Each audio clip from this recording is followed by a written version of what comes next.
everybody, how are you? James Starseed and Praagh, right here. I was just going over some astrological information that I thought you might know, or you would like to know, because I find it very fascinating, very interesting. If you know nothing about astrology, I want to share with you just the basics of certain things. So today, I'd like to talk to you about the houses. So, you know, astrology chart, we're talking Western astrology now. And we can think of astrology very easily as a wheel, all right? Like a chart. So have you had your chart done? What does that mean, chart? Well, when you are born, the moment you take your first breath, so it doesn't matter if cesarean, natural childbirth, does not matter. It's when you take your first breath that counts. All the stars and planets in the solar system are at a certain position, certain angles, if you will. Interesting. And because we're mostly made of water, there's an influence on those planets to the physical body, right?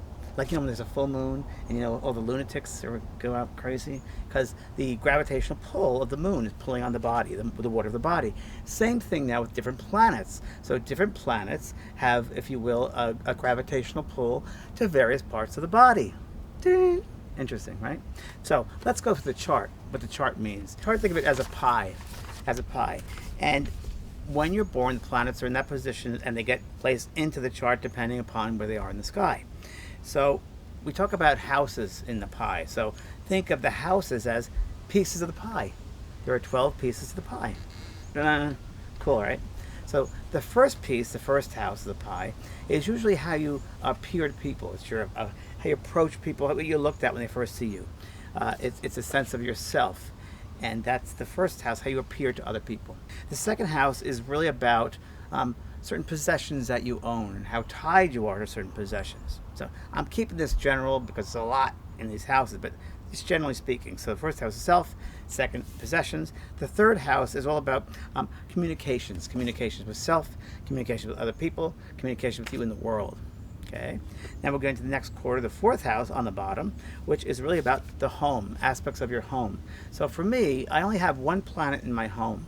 So think of it this way, that these planets in these various houses, those are your lessons that your soul came back to learn. So if you came to learn about communicating to other people, learning about listening to other people and so forth, you probably have a lot of planets in the second house. If you came back to learn about yourself, loving yourself, honoring yourself, so forth, first house might have some more planets. The fourth house, the home, the house, your family, if you have some family issues or home issues, that'll be placed there. I personally have one planet in my home on the fourth house, the home. And it's interesting because I left my home when I was 18 years old, and I'm in California. My home is in New York, my house in New York. And it's very, very interesting that I really don't have much in there, just one aspect. So, very interesting. The fifth is really creativity, how creative you are, how you manifest that creativity, and how you share it with the world, and how much you use that creativity of self to give out. Remember, you're a soul, and souls come with a lot of gifts, a lot of abilities, a lot of aspects. And for many of us, it's opening up to that creative side, expressing the creative side. So the fifth house will be something there, right? The sixth house, I love this one because it's ruled by Virgo, which I'm a Virgo, and Virgo rules the sixth house. The sixth house is all about health and service to another. So Virgo rules health and rules service to another.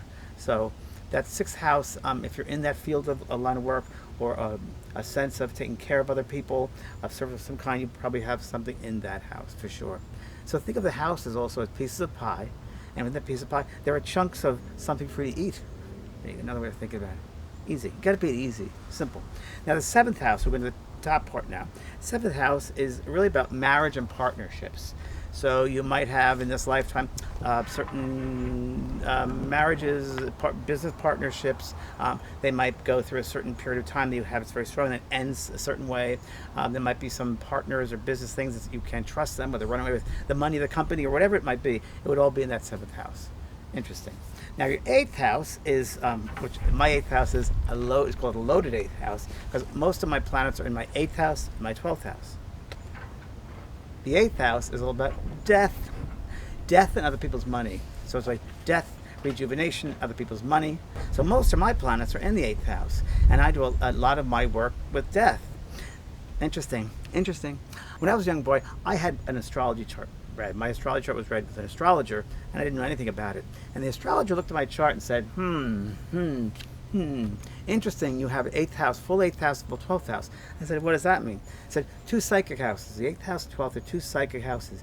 And they said, your eighth house is full and your 12th house is full. You got to be doing psychic work. And I said, really? Yes, you're going to be doing other psychic work. And it's going to be other people's money. You have death and other people's money.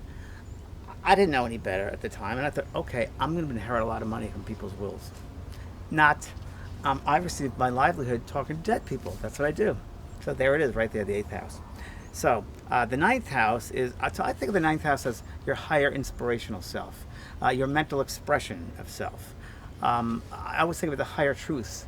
Higher learning is the ninth house. Philosophy is the ninth house. It's that higher aspects of our being is the ninth house.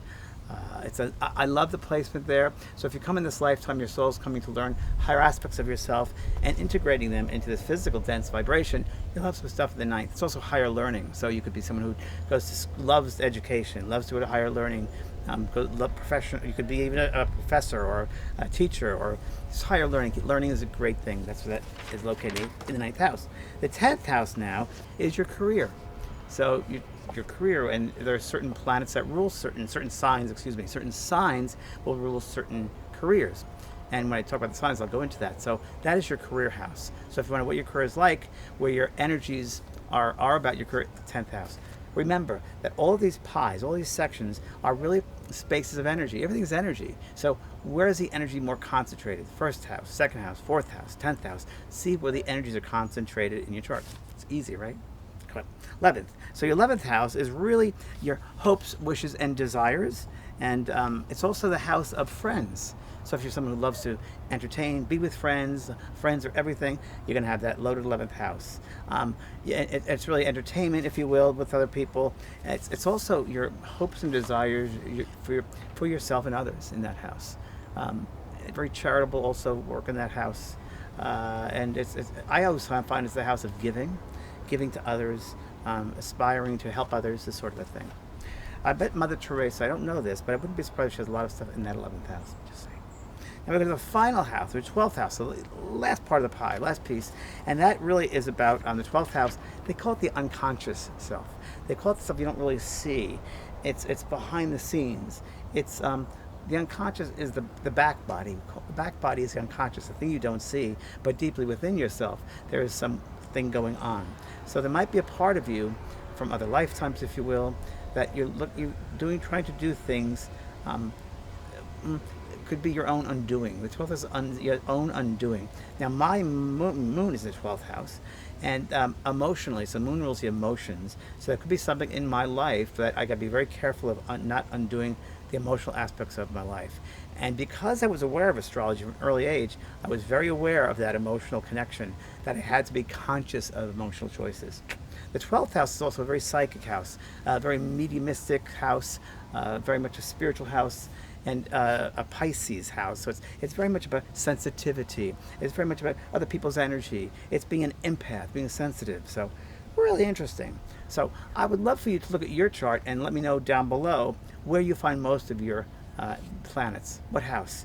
It'd be really interesting to see how many of you have more in the 9th, 12th, 7th. Where's it? We call it a cluster. I think a lot of those planets in a certain house. So you can go online and find easy charts to be made. I think there's Astrology 101. I also have a school, JDP School of Mystical Arts, Astrology Made Easy, if you're more interested in astrology. But if you can look up your chart on the internet and let me know what the houses that most of your planets are in. I really will find that interesting because people that are attracted to this channel, I want to see if there's a certain connection. Usually it is. Like attracts like. So let me know, and I'll see you next time. I'm off to the universe. Bye!